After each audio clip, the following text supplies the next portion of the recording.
Baik Bapak Ibu semua, Assalamualaikum warahmatullahi wabarakatuh. Selamat bertemu kembali. Mudah-mudahan Bapak Ibu semua diberi nikmat sehat dan ilmu yang berkah dengan belajar pada pelatihan kali ini. Baik, untuk pertemuan yang keempat, saya akan berbagi bagaimana mengisi RKT pada format yang sudah saya berikan kemarin. Yang pertama, Bapak Ibu bisa buka file RKT-nya, kemudian Bapak Ibu klik di data SKP. Di data SKP nanti Bapak Ibu isikan nama Bapak Ibu, kemudian NIP dan seterusnya, kemudian nama pejabat penilai, dalam hal inilah kepala sekolah ini, kemudian atasan pejabat penilai, dalam hal ini adalah yang ditunjuk oleh dinas sebagai pejabat atasan pejabat penilai. Setelah diisi semua, Bapak Ibu bisa menuju ke sheet RKT. Di RKT, kalau Bapak Ibu sudah isi, maka akan muncul pejabat penilainya siapa, kemudian yang dinilai siapa. Nah, di bawahnya itu ada unsur utama dan unsur penunjang. Unsur utama Bapak Ibu bisa lihat di Dupak, itu ada. Ini contohnya di Dupak. Ini di Dupak Bapak Ibu. Yang pertama adalah melaksanakan proses pembelajaran. Ini yang diketikkan. Kemudian kalau yang bimbingan, yang guru BK misalnya, ini yang diketikkan. Kemudian yang C itu tugas lain yang relevan dengan fungsi sekolah. Misalnya sebagai kepala sekolah, sebagai wakil kepala sekolah, atau kepala perpustakaan, kepala lab, atau pembimbing khusus, dan seterusnya, wali kelas, bisa dimasukkan dalam unsur utama. Ini di unsur utama. Kemudian yang berikutnya adalah di pengembangan diri. Pengembangan diri itu isinya apa saja? Itu kalau kita lihat di dalam Dupak, pengembangan diri itu bisa diklat fungsional, kemudian bisa kegiatan kolektif guru. Jadi ada dua kegiatan yang bisa dijadikan sebagai pengembangan diri. Bapak Ibu pilih yang mana, atau dua-duanya ditambah juga boleh. Kemudian berikutnya yang ketiga adalah tentang publikasi ilmiah dan karya inovasi. Itu masih dalam kategori unsur utama.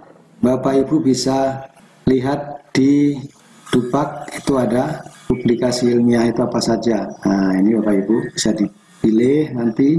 Dan salah satunya bagian E itu adalah membuat buku pedoman guru. Jadi Bapak Ibu bisa masukkan di sana buku pedoman guru. Kemudian ada lagi teknologi tepat guna, ini step dan seterusnya. Itu adalah isi dari publikasi ilmiah dan karya inovatif. Kemudian yang berikutnya adalah bagian penunjang, apa saja yang bisa dimasukkan di penunjang. Kita bisa melihat di Dupak. Di Dupak itu apa saja? Yang pertama adalah memperoleh gelar yang tidak sesuai dengan bidang yang diampu. Misalnya gelar S2-nya, gelar S1-nya sarjana pendidikan, baru S2-nya adalah sarjana magister manajemen, maka dimasukkan di penunjang sini. Berapa nilainya? Kalau S2 itu tambahannya 10, kalau S3 15. Kemudian yang kedua itu kegiatan yang mendukung tugas guru, misalnya membimbing siswa praktek atau membimbing siswa ekstrakurikuler, kemudian mengawas, menjadi anggota organisasi profesi, menjadi tim penilaian kredit, menjadi tutor atau instruktur, kemudian juga memperoleh penghargaan tanda jasa. Ini bisa dimasukkan di dalam unsur penunjang. Nah, kemudian kalau di format itu kan hanya ada 1, 2, 3, 4. Kalau kita mau menambahkan kegiatan yang kita punya, gimana caranya? Yang pertama, misalnya Bapak Ibu menjadi wali kelas. Wali kelas itu termasuk di unsur utama yang paling atas ini. Maka di sini Bapak Ibu bisa klik insert.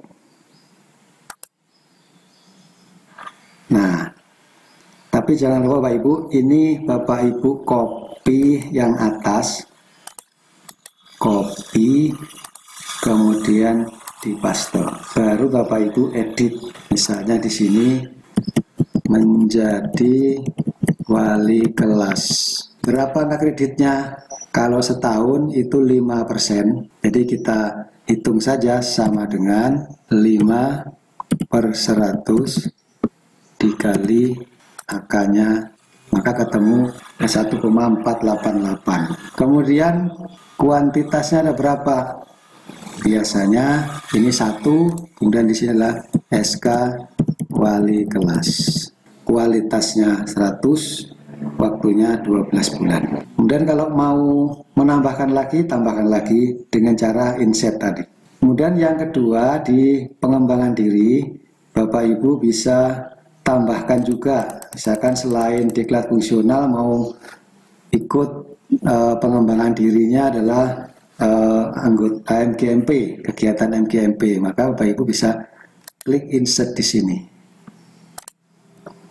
Bapak Ibu bisa kopikan kegiatannya, oke. Nah, di sini adalah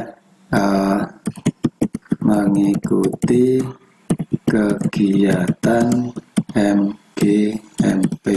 Nah, berapa di sini? Bapak Ibu bisa menuliskan di sini MGMP itu dihitung per paket kegiatan.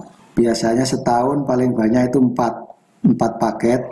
Maka ini kita coba tuliskan misalnya 4 paket. Maka berapa nilainya? Nilainya adalah 0,6. Maka kuantitasnya itu ada 4 juga, 4 laporan.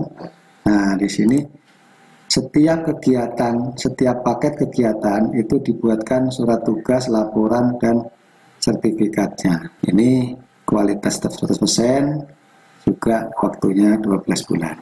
Kemudian misalnya di sini berikutnya Bapak Ibu menulis PTK. PTK itu ambil dari Dupak. Di sini ada PTK.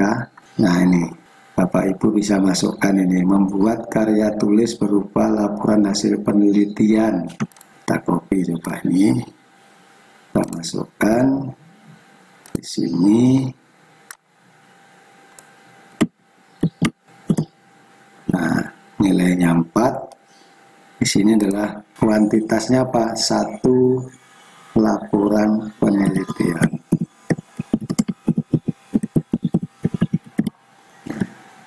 Kemudian kalau Bapak Ibu misalnya ingin menambahkan yang untuk buku pedoman guru, tinggal klik saja insert.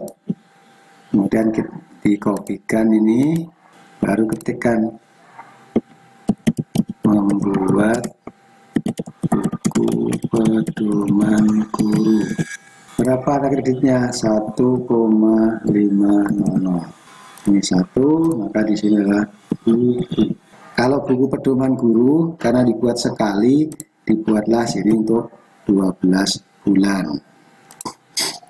Kemudian yang berikutnya, yang unsur penunjangnya, misalnya saya masukkan saja yang mendukung tugas guru, misalkan sebagai anggota organisasi profesi. Angkanya 0,75 selama 12 bulan. Kemudian kita inikan, sesuaikan angkanya.